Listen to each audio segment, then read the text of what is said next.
How do you top something as big as Mary Poppins? Well, getting almost the exact same group together helps. Yeah, the same director, the same song team, some of the same actors. Let's work in a story that's very similar. Maybe not a magic nanny, but a witch. And maybe not Julie Andrews, but Angela Lansbury. And maybe not Britain, but yeah, okay, still Britain. But completely different kids. This resulted in Bedknobs and Broomsticks. What in many respects should have been just sort of a lame knockoff trying to recapture the Mary Poppins feeling actually does become its own unique thing.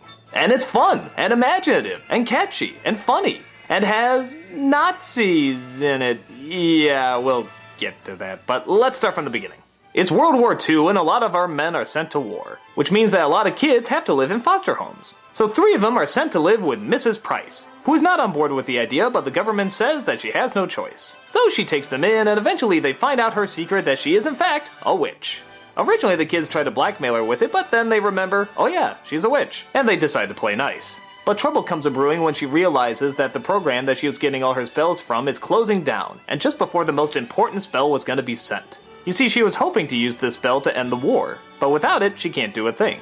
So they use her magic to travel on a bed to the guy who created the program, Professor Brown, who we find out is actually nothing more than a con artist magician.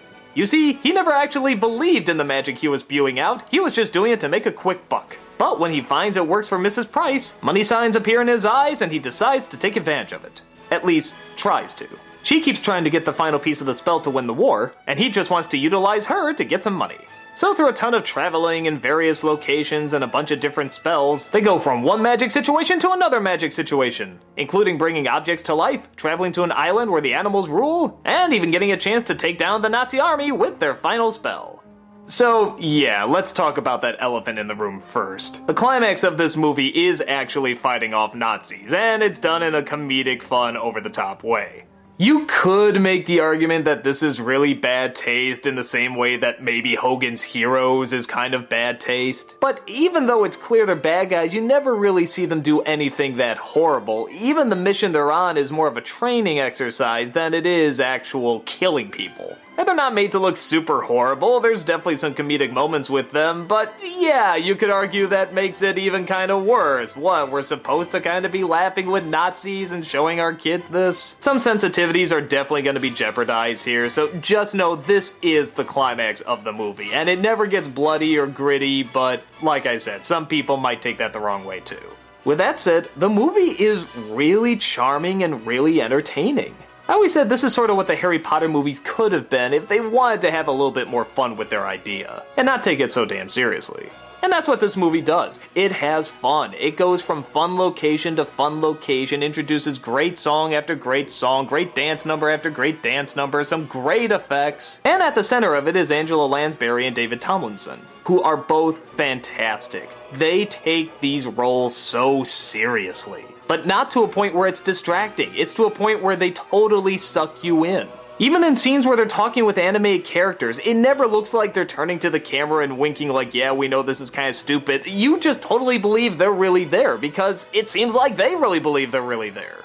I also love how David Tomlinson is sort of this likable scoundrel. He is a con artist, but at the same time, he's not a bad guy.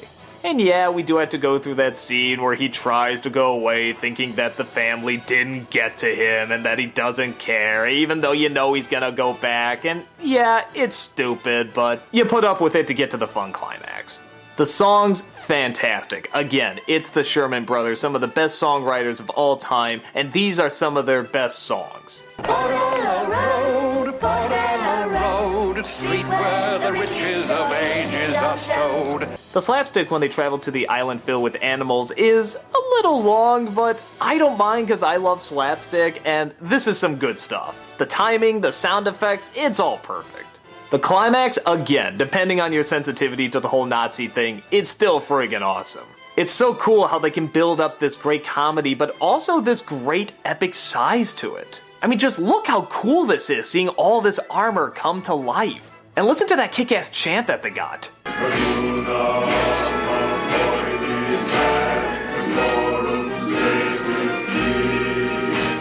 Like I said, it's mostly played for laughs, but it's pretty cool too. If I did have a problem with the movie, I would say that the child actors aren't that great. I mean, the girl does okay, but the two boys are nothing that great. Charlie's delivery is a little too deadpan, and Paul, oh man, I don't even think he's trying. You can eat like a king in a Portobello Road. But, they're kids, and they're not really the focus. The focus is on our two main characters, as where it should be. Now, there is one thing that's really important to note about this movie. If you do see it, make sure you see the original cut. If you get it on DVD, they usually give you the extended, and that's not the one you want to see. I know a lot of times I always say, oh, they left stuff out and they should put it back in, but when they put it back in this version, it goes on forever. And this movie is already pretty long. I mean, some parts are okay, like David Tomlinson has a song sequence that was cut out that's actually kind of fun. There's one or two moments that are kind of neat to see, but for example, the Portobello Road sequence, in the original, it's really great. It's this long kind of party going on with all these different ethnicities and cultures coming together and having a great time, and when it's done, you're really sad that it's done, and there's sort of this emptiness, like the party is over, and oh, you just want to go on forever. Well, in the other cut, it does go on forever, and ever, and ever, and ever, and oh my god, it'll just never end. There's a song sequence with Mrs. Price after Professor Brown leaves where she sings about how much she misses him. And it's nice, I guess, but is it really needed? Doesn't it kind of go without saying that she really misses him? Little additions like that can really make it drag on, so I would strongly advise if you are going to see this film, try to see the original and not the extended cut. Only check that out if you're curious to see some of the missing scenes, which are neat, but way too long. But, with that said, I say this is kind of similar to Mary Poppins, even if it does take sort of a different direction that's more of action-adventure than it is a charming little kid story. Hell, you could argue it's like Mary Poppins with swords. And what the hell's wrong with that? I absolutely love it. I love the story, I love the characters, I love the performances, I love the songs, I love it all. It's an awesome adventure that's definitely worth checking out.